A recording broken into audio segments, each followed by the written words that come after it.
Welcome to KRR kitchen. இன்றைக்கி நம்ம கிச்சனில் நல்ல ஒரு அருமையான சட்னி ரெசிபி தாங்க பார்க்க போகிறோம். இன்றைக்கி நம்ம டிஃபன் சென்டரில் கிடைக்கக்கூடிய தண்ணி சட்னி தான் எப்படி செய்கிறதுன்னு பார்க்க போகிறோம். இந்த சட்னி பார்த்திங்கன்னா தேங்காய் இல்லாமல் ரொம்ப அருமையாக அரைச்சிருப்பாங்க. டேஸ்ட்டு ரொம்பவுமே சூப்பராக இருக்குங்க. இட்லி தோசை கூட இது போல் தண்ணியாக ஊற்றி சாப்பிட்றப்ப இந்த சட்னி தான் இன்றைக்கி நம்ம எப்படி செய்கிறதுன்னு பார்க்க போகிறோம்.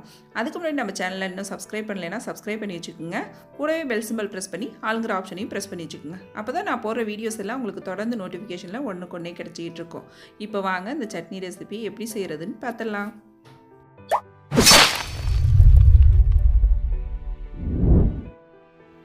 இப்போ சட்னி செய்கிறதுக்கு அடுப்பில் ஒரு கடாய் வச்சுருக்கேன். இதில் ஒரு 2 டீஸ்பூன் அளவுக்கு எண்ணெய் சேர்த்துக்கிறேன். எண்ணெய் நல்லா காஞ்சனா ஒரு அரை கப் அளவுக்கு வேர்க்கடலை சேர்த்துக்கிறேன்.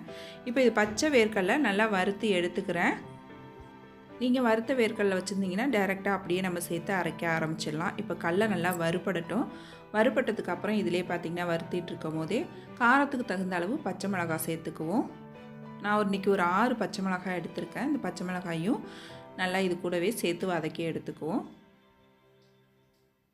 நீங்கள் வறுத்த வேர்க்கடலைனா பச்சை மிளகாய் மட்டும் வதக்குனிங்கன்னா போதும். இது கூடவே ஒரு சின்ன துண்டு இஞ்சி சேர்த்துக்கிறேன்.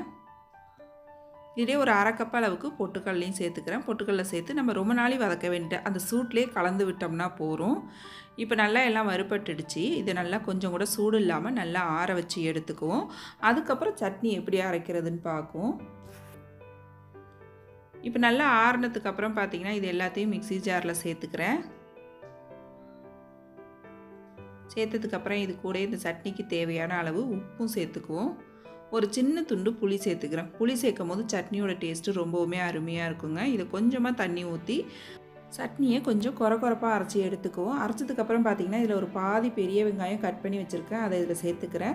இந்த வெங்காயம் பார்த்திங்கன்னா நம்ம வதக்கிட்டு சேர்க்கக்கூடாது. பச்சையாக சேர்க்குறது தான் இந்த சட்னிக்கு டேஸ்ட்டு. அதனால் பச்சையாகவே சேர்த்துக்குங்க.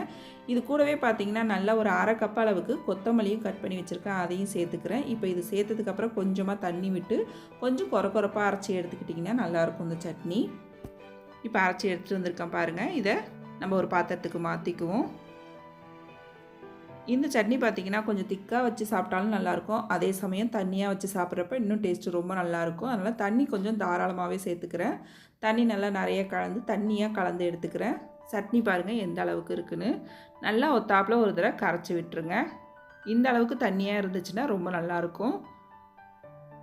இப்போ சட்னி ரெடி ஆகிடுச்சு. இதுக்கு ஒரு சின்ன தாளிப்பு கொடுத்துருவோம்.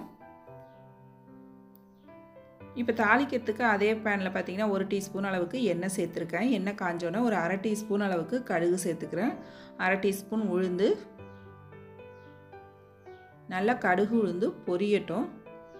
நல்லா கடுகு வெடித்து பொரிஞ்சு வந்ததுக்கப்புறம் இதில் ஒரு 2 வரமிளகாய் கிள்ளி வச்சுருக்கேன். அதையும் சேர்த்துக்கிறேன். ஒரு கொத்து கருவேப்பிலை சேர்த்துக்கிறேன். கொஞ்சமாக பெருங்காயத்தூளும் இது கூடவே சேர்த்து நல்லா கலந்து விட்டுருங்க. இப்போ நம்மளோட தாளிப்பு ரெடி ஆகிடுச்சு.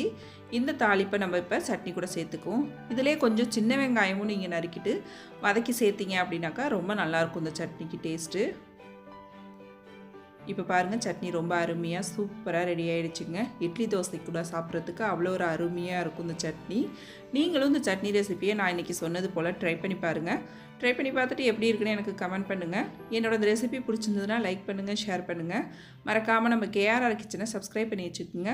நாளைக்கு வேற ஒரு ரெசிபியோட சந்திப்போம். தேங்க்ஸ் ஃபார் வாட்சிங்.